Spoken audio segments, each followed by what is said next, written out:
Are you ready to learn the 3 secrets to launching a successful podcast? Hi, I'm Bill, a recent client of the Podcast Mogul.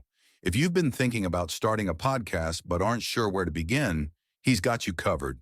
He is hosting a free webinar where he will share the 3 secrets that can help you launch, grow, and monetize your podcast without any fancy equipment or technical headaches. Click the link in the show notes to save your spot now and let him help get your podcast off the ground. Welcome to Invest in Yourself, the Digital Entrepreneur Podcast. Join the podcast mogul Phil Better as he interviews successful entrepreneurs that make their living in the digital world. Now, let's join your host, Phil Better, and his special guest today on Invest in Yourself, the Digital Entrepreneur Podcast. Welcome back to another episode of Invest in Yourself, the Digital Entrepreneur Podcast. I'm, of course, your host with the most, Phil Better, the podcast mogul. And on today's episode, get ready to dive into the world of e-commerce mastery with a true expert. Our guest has not only navigated the complex landscape of online selling, but also has dedicated her career to helping others thrive in this dynamic space. Our guest is the co-founder of Riverbend Consulting, a powerhouse with over 85 employees devoted to solving the toughest challenges for e-commerce sellers. With decades of personal experience as an Amazon seller, our guest brings unparalleled insight and expertise to the table. But her impact extends far beyond the realm of business. A passionate advocate for philanthropy, our guest volunteers for Wish with Wings, granting wishes to little Texans, faces life-threatening conditions. Additionally, she serves on the board of directors for Halle's Heroes, a cause close to her heart that funds vital medical research for children battling cancer and other critical injuries. So join me in welcoming an amazing guest who went from journalism student to e-commerce mogul, and learn how she's making a difference in both the business world and lives of those in need. Well, welcome, Lesley. Lesley, thank you so much for being here. Hello, Phil. Thank you so much. And wow, that was some introduction. Thank you. You're very welcome. As many of my audience knows, I love the 90s and hip hop, and specifically the hype man, majority of the time. And on a podcast, I believe my job as a host is to hype up my guest so that they feel that they have to go 100 for my audience, like most rappers used to do in the days. So Lesley, are you ready? I'm ready to go. All right. So without further ado, the first question is, why did you become a digital entrepreneur? You were a journalism student, as we mentioned at the end. I caught that little laugh. Didn't think I noticed that. I caught that. Why did you go from journalism to e-commerce mogul? Like, why did you jump into the world of digital entrepreneurialism? So I'm pretty old school, Phil, and my why for everything in my life has been my kids. I used to be a reporter, and y'all, the schedule for people who are reporters, it is so bad. The hours are terrible. The amount of time at work, and then the commute and all the things. And I knew I wanted to have a family, so I jumped into entrepreneurship, started my own little mini agency that was just me, and did that for many, many years before jumping eventually into e-commerce and then owning my own e-commerce agency. I love that. So it was for family. Family was your why. You wanted that freedom for time, freedom for income, freedom from travel, to travel when you wanted. You wanted just family freedom, which is just pretty much finance and time. So when you decided to go from, hey, journalism is fun, I like reporting news, because yay, informedness, to, okay, I'm going to have to now make a living doing an agency work. What was that agency doing at the beginning? Like, who did you serve? What was that about? So I have the journalism degree. I also have an MBA. And had some grown-up MBA kind of jobs in there as well, doing old school. You talk about the 90s, so this is like old school throwback to the 90s business consulting, like when like working at a regional accounting firm kind of business consulting. And I actually really enjoyed it. It was all problem solving and working with clients who really wanted help. Like they came and they wanted to pay for a solution. They weren't just trying to get free advice. They wanted to sit down and say, customize this for me, fix it. So I had done that as well as the reporting and writing. So I started offering all the things I thought I could offer. So what's my skill set? I did some business consulting for folks, like writing plans to help them get SBA loans. I did a lot of marketing consulting because I had tons of writing experience and journalism experience. I could write anything. I even ghost wrote books. So anything that would fit my skill set, I would go after it. And it's a little crazy. It sounds a little nuts. Most people say pick your specialty. No, I wanted to make a living and figure out what I wanted to do. So I did all the things. And what was great about that is I met so many people with different businesses, different companies. I really think that has helped me learn to be more successful now, because I was a subcontractor for various marketing and PR agencies. I watched them run their agency. I found out how they treated their employees, how they treated their contractors, what they did. Just being exposed to all those different businesses was probably the most valuable part of all of that crazy, varied work experience. So let me get this straight. You got paid to be an intern and paid to go to school pretty much. You have like a double, like you have a master's, I would say an MBA now because of that, because you got paid to do it too. So hats off to you for that. That was genius learning. That's the learning I aspire to. So well done. But so you learned all the tricks of the trade, how to run a business, how to properly run a business, what to avoid when dealing with both employees and contractors while running your own business. Yes, and being exposed to all the clients too. Yeah. My favorite thing was actually to work for agencies as a contractor, because business development can be the most difficult part of a business, Mm. especially if you're a solopreneur trying to find that next gig, sell that next gig. It can also set up an adversarial relationship because you have to negotiate the contract. And so they're trying to get you down on price, you're trying to sell them on more, and then you've got to do the work, and you're already kind of having that negative feeling because of the negotiations sometimes. Not everybody, but some people Yeah. are more adversarial. So I loved being a contractor for agencies because they would just serve up the client to me, and I would get to have fun with the client relationship, learn from that client about their business, and just do the work, and I'm out, and avoid all of the billing and paperwork hassles, which is really funny because I continue to do that to this day. In my current business, I have a partner who he's like the admin guy. He's the one who does all the accounting, the billing, works with the CPA, works on the HR issues. I do the one-on-one HR, but he does all the paperwork HR. So he does all that because that is just not my thing. What I want to touch on just is that last bit when you brought up your partner. It's solopreneur is great, but you also have to set up partnerships with people that can help you. Like you had the teachings from the working with agencies, understanding how to get clients, and you got to improve your skills while on their dime. Pretty much, right? But obviously you were worth the dollars because they wouldn't have taken you in. And then I like how now you have a partner that handles the stuff you don't like. Well, you get to do the stuff that you do enjoy, and maybe some things that you may not, because that's the deal in a partnership, in a working relationship. You either give and take. He probably hates the one-on-one HR things.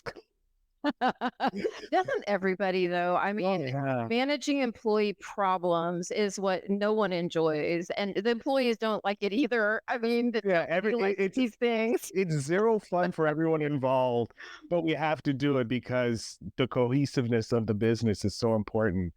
Um, when you got, because you're in a different level of with like at least nearly 100 people under your belt. Like you probably do have 100 people with contractors and all that under your belt, maybe more.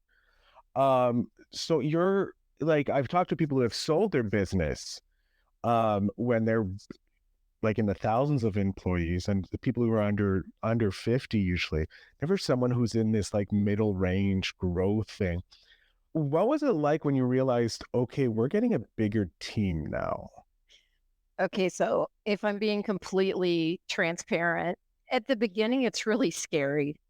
Um, and And it's not scary for the reasons people talk about. Everyone talks about, having to deal with so many people. I see posts on LinkedIn all the time about how, yeah, I thought I was going to start this business. I figured out there were employees. I decided not to do it because employees are too much hassle. No. To me, it's the responsibility because we have 85 families we are responsible for, plus, as you said, contractors, service providers, all of those families. It's not just employees, it's families. These are people who rely on us to provide them the money for their shelter and food and transportation and clothing. It's a huge responsibility. Payroll isn't just scary because it all comes out at one time of your bank account. Any business is scared of payroll because it's like, oh yeah, we have, what the hell happened? Oh, payroll. Yes, to see your bank balance just go boom. It's, every 2 weeks, it's something. But it's that long term, and then making decisions based on truly what is best for everyone instead of just, what's best for me or what's best for this guy over here. Oh, can we afford to hire this person who's a premium, but then I can't do quarterly bonus for my team that loves their quarterly bonus. So no, I'm not going to do that. Trying to make those communal type decisions while also rewarding people for excellence. It's a balance, man. And that part is really challenging, but just knowing that you're responsible, to me, is huge responsibility of making sure that these people are taken care of because they work hard for us and we need to work hard for them. I like that approach to the business. And it's not a oh my god, it's the end of the world when you see that dollar goes out. It's like, yay, families are being fed, so we feel a little more good and our employees go better. And I like that idea that you do quarterly. You put the people versus the soul, because obviously if that premium person's bringing in more business for you, it's better for you, but not necessarily for the team. So it's a very interesting take on business, and I like that. And obviously under the tutelage you learned watching agencies, that you stole all the great ideas or you learned from them. I want to talk to you about the Amazon incubator, because when did you go from, okay, because you're Riverbend up here, you're slowly Lesley agency owner here. Where did the Amazon come into? Where did that come from? So, Phil, I told you at the beginning, everything I've ever done has been because of family. So first quitting, having full-time employment and being a contractor so that I could have children and be there, and be the mommy who can run to school and pick them up when they're sick or go to the game or whatever. Well, then I had 2 wonderful little boys, and one of them was struggling in school, and not just a little, big time struggling in school. So we took him for all the tests and found out he was on the autism spectrum and executive dysfunction and dyspraxia and dysgraphia. He's one of those kids. We all know one. Most of them are boys, and they have what they call a mixed bag of diagnoses. So they don't have one huge thing. They have a whole bunch of little things. So my husband and I were like, okay, what do we do to help this kid? Because this is not working at school. And we decided to homeschool him.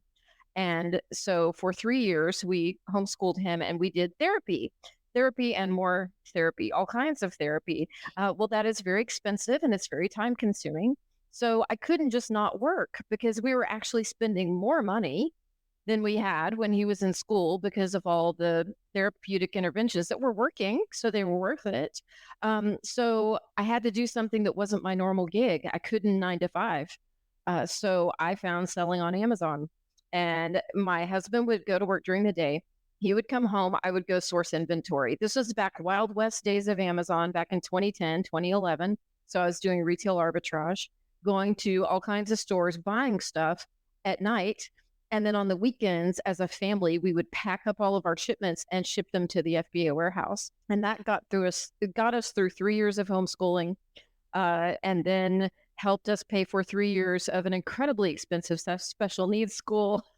And then, thank God, 3 years of a much less expensive college prep school. But I had been doing that for a couple of years. And when he went back to school, I was like, okay, now I can think about other options. What can I do? I still sell on Amazon now. That is still part of our streams of income here in our family. But I started going to Amazon conferences and meeting people who had problems, and they were having difficulty solving those problems with Amazon. They needed plans of action. Well, I had written plans of action. Remember, I mentioned those SBA loan applications. That's pretty much what that is. So I started doing consulting work for those folks, helping them solve their problems with Amazon. And one day I met a seller who was suspended from Amazon. I got him reinstated in a couple of days. And a few days later, he called and said, "We need to do this as a business together." And now that's my business partner. He does all the nerdy accounting stuff. So it's kind of funny how it all flowed from one thing to another. And also, it just shows you when you think sometimes that you make a choice, you see it as being this huge sacrifice because, I had worked for years to build a stable of clients. The last thing I wanted to do was say, Leslie Inc. is not in business right now. I can't help you and give up that revenue. It turned out to be the smartest thing I'd ever done, not just for my kid, who is now a junior at the University of Houston, living on his own, being very successful and working part-time. Yes, all the good things. But it turned out to be great for me too. It opened up so many doors. And I never would have said, I want to be an Amazon consultant when I grow up. But here I am, and it was like the best choice for me. I love that. I love how we'll say a difficult situation, because it's not the normal, right? Yeah. And anything that's outside the normal is either difficult, and especially when you get a mixed bag of goes from, okay, I have to shut down this very good business that I was very happy running, to take care of number one, which, the most important thing. And then to meeting someone where now you have close to 100 people under your belt, managing something that you never thought would be possible. That's insanity, to think that you're there now. Where do you, if you did globe to the future, do you have any idea where you would want to be in the future? Such a good question. I actually really enjoy running my business. And the very best part is that we get to help people, which sounds so cheesy, but it is true. We have people who come to us because they've literally lost their business. Amazon has shut them down, shut down their seller account, or shut down one of their primary products they sell. And so they are about to not make payroll. They are about to, default on their mortgage. Some of them, people who have serious problems. So to get to work with them and walk alongside them, be their friend in this situation, and then help them to actually solve it and get back to business, it is such a privilege. So I have a hard time imagining ever giving that up. However, I am 2 years from being an empty nester, which I can't even imagine. My younger baby is 16 and no longer a baby. He's a moose. And he's a giant football playing moose. But he'll be gone in 2 years. And I really want to have that my extra time that I'm going to have when I'm not doing loads and loads of football laundry. I want to spend on the charitable stuff. Because of my kids, I have benefited from others who reach out and help those with challenges. My moose had cancer when he was age 8. And we have gone through a lot with that. And now he's super healthy. And so that's why we like to spend the time with those nonprofit organizations. And it makes me a better person. It's interesting. I feel like I'm a much happier person and a better person when I'm actually working on stuff that isn't for me. It's working on things for strangers. And the more I don't know them, the better, because then you're really getting outside of that box where you're only seeing your own little world, your own little problems. I love that. And it was a great segue. So yes, first of all, I'm looking forward to seeing what you can do with your philanthropy.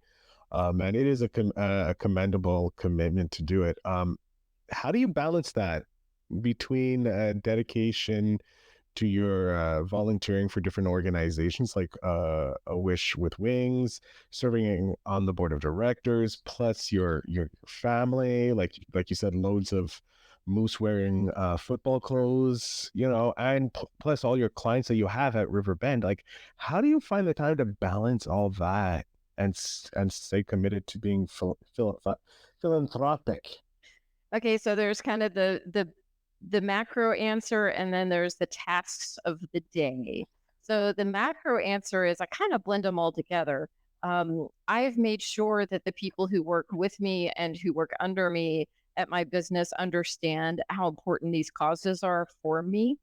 And so I get them excited about the causes so that when I need to go do the things to work for those causes, they're very supportive and helpful and wonderful. And my assistant, for example, she will help me organize and make sure I'm on track with those things, and that is super great. Also, my family is as dedicated to these two organizations as I am, and so if I say, "Hey, kid," I need an extra volunteer this weekend for this thing for Wish with Wings, he'll go with me and do it. And so it's good as a family. But then the micro is how do you get through each day? I'm really big on time blocking.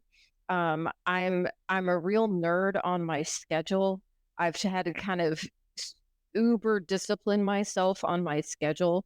So I actually have right now, I have up on my computer an app called Rescue Time that will help you to time block, and it will tell you how much time you actually spent working today as opposed to screwing around today. I hope this is work. I hope it's counting this as work. So I actually go in and designate, like, whenever ever I'm like Okay. on my own podcast or like on this podcast, that yes, that is work time. You can designate that. Yes. Thank God. Yeah. So I think time blocking is the most magical tool that anyone can use to control their schedule. So essentially what that is, you just look at your schedule for the week ahead and say, that day, and that day, 9 to noon, focused work, phone is off, Slack is off or put away with a message saying, I'm going to be back at noon. And you focus and you get through your list of projects and tasks and do the deeper work. And when you do that deeper work, I think that's when you really start to make breakthroughs in your business, really start to make money, get better focus. And anyone who's interested in more on that, I'm a huge fan of Cal Newport. He is a professor who is also a nerd about productivity, and he has some great books. Deep Work is my favorite. I love it. I love it. A great suggestion. I've been, have I bought it? I don't think I used my Audible credit yet. If I haven't, I'm going to be going that. If not, I'm putting it on my wish list for next month. Because I always admire people who can be more productive with their time than me. Corporate life screwed me up. I swear it has. I want to know, in your journey, do you have a goal to set up your own philanthropic, or have you set up a philanthropic charitable thingamajiggy for yourself, or is that a goal of yours, or am I spilling the beans or something? Because I saw that smile. So I have a really exciting project that I'm working on that I'm actually going to do under the Halle's Heroes umbrella. So Halle's Heroes is this really cool organization started by a friend of mine and her daughter, Halle, because Halle had diamond blackfin anemia, which like 3 kids in America have at a time. It's super rare. And she had to have a bone marrow transplant. And so they help find donors for other people who need bone marrow transplants. They found like 200 donors, which is crazy. And then we also help to pay bills for families who are dealing with cancer and other illnesses. And it's really tough to pay your bills when you're going through that sometimes. And then also for research. So they've already got their 501c3 all set up. They've got their network, all their social media. And we have a super exciting idea on how to raise more money for pediatric cancer research. So looking to launch that next fall. I'm psyched because it's like they did all the hard work for me. I just have to do the marketing part. I love it.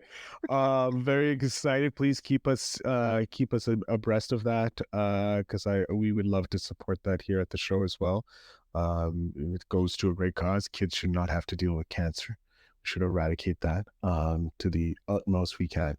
I want to talk about investing in oneself, because it's super important. You wouldn't be here where you are today if it wasn't for that.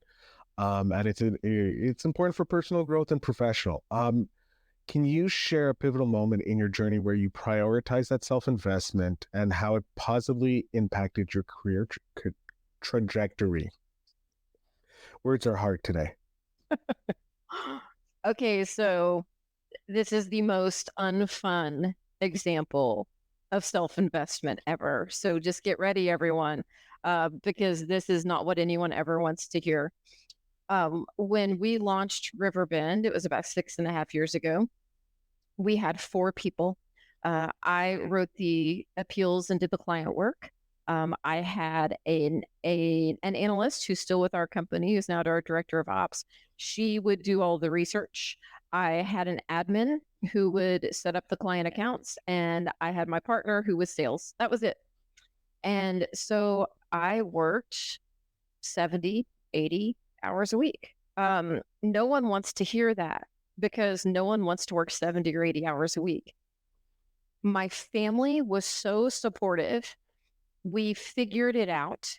We figured out when I could work that it wouldn't negatively impact them. So we would still have family time.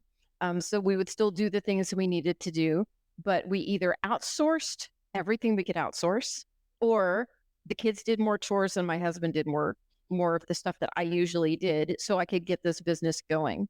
So it was this, okay, team, what can we do together so the family doesn't fall apart and we don't hate each other?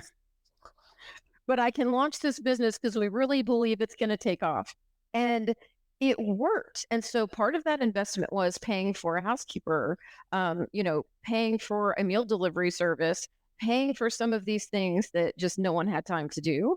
But then also putting my head down and working that number of hours. And I know it sounds like torture, but we never would have had the business we have now without it. And now I work like a normal person. How long did it take, do you feel? Because instead of investing time, you kind of shortcutted your way to success, quote unquote. Because from what I've learned from interviewing 500 plus entrepreneurs, you either spend time to get the success, or you can spend money getting the success. And if it's in personal life or in business, it's the same thing.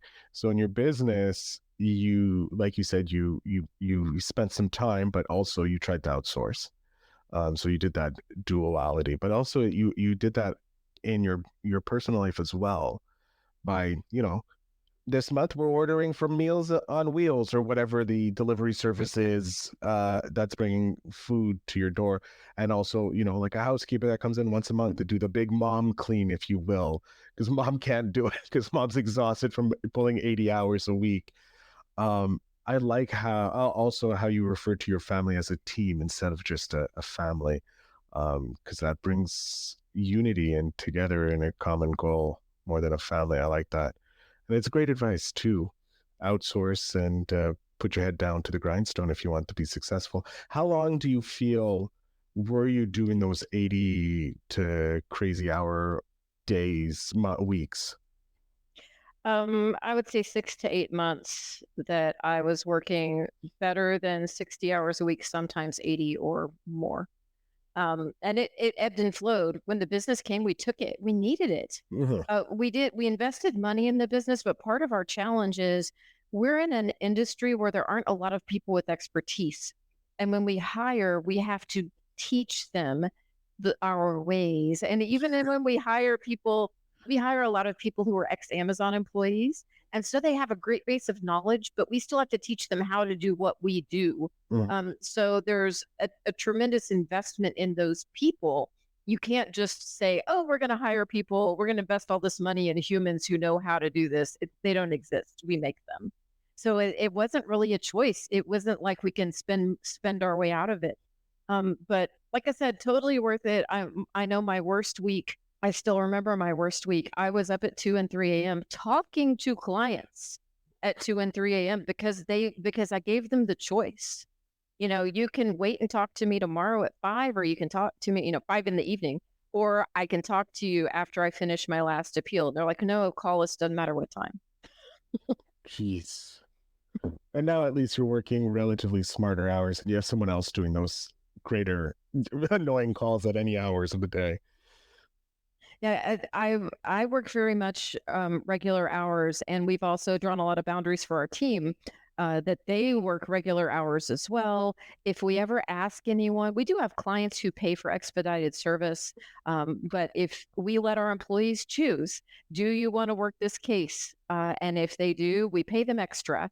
Do you want to work this weekend? And if they do, we pay them extra. And if no one wants it, we don't take it, because I may have signed up to do those kind of hours to get a business going, but I own the business and get the benefit of owning the business. My team members did not sign up for that. Oh, I like that mentality in a boss. That's a great mentality to have, and shows a clear distinction why you started the business. You can choose to do those crazy hours if you want to, but unless you pay your employees, they don't have to. I love that. I like that. Very clear. We are coming to the end of the episode, Lesley. I'm having a fantastic time. You've taught me so much already. But here's the final thing. I have your 10-year-old self right beside me, a firecracker of an individual, just like you are today. So I know there's no change there. But what is one piece of advice you would love to be able to pass back to your 10-year-old self? Let go of the idea that how you plan your life is how it's going to go. And that's okay. I had all these plans in my head, and so many times I fought to keep the plans on track, and even beat myself up when things were out of my control, as though I should have magically made those things not happen. That is not life. You just have to kind of go with it, but still with direction, still with passion and ideas of what you want. But just know it's going to deviate, and that's going to be okay. I love it. I love that. Very simple, to the point. It's okay to let go of the plan. Lesley, I'm going to jump off screen here. Please let my audience know where they can connect with you. If they are an Amazon seller in trouble or need some help, how they can connect with you, the floor, ma'am, is yours. Well, thank you. So if you're interested in selling on Amazon, check out my book, The Amazon Incubator. Grow your business or hatch a new one. You can find it on Amazon, of course. If you're a seller who's got some challenges, reach out to us at riverbendconsulting.com. There's also a phone number right there on the site where you can call and talk to a real life human being who will help you out. And then I'm on all the social media. So look for Lesley Hensell. I'm on Instagram, LinkedIn, Facebook, all the places. I love to connect with young entrepreneurs, new entrepreneurs, folks starting businesses, and would love to talk to you. Lesley, thank you so much again for being on the podcast. It was a pleasure chatting with you. Hey, thank you. It's been a lot of fun. To my audience, as you know, you can check out the show notes down below to connect with Lesley. I'll make sure we have all that there. And if I can find that phone number, I'll put the phone number and link it and maybe do all that. I don't know. We'll see what can happen there. But for sure, you can connect to Lesley and Riverbend down in the show notes. Again, I want to thank Lesley for being here, sharing her story about going through everything and changing to pivoting to being an amazing now manager of CEO of a crazy business that she never thought possible. So thank you so much for your story, to my audience for listening, and remember to always invest in yourself.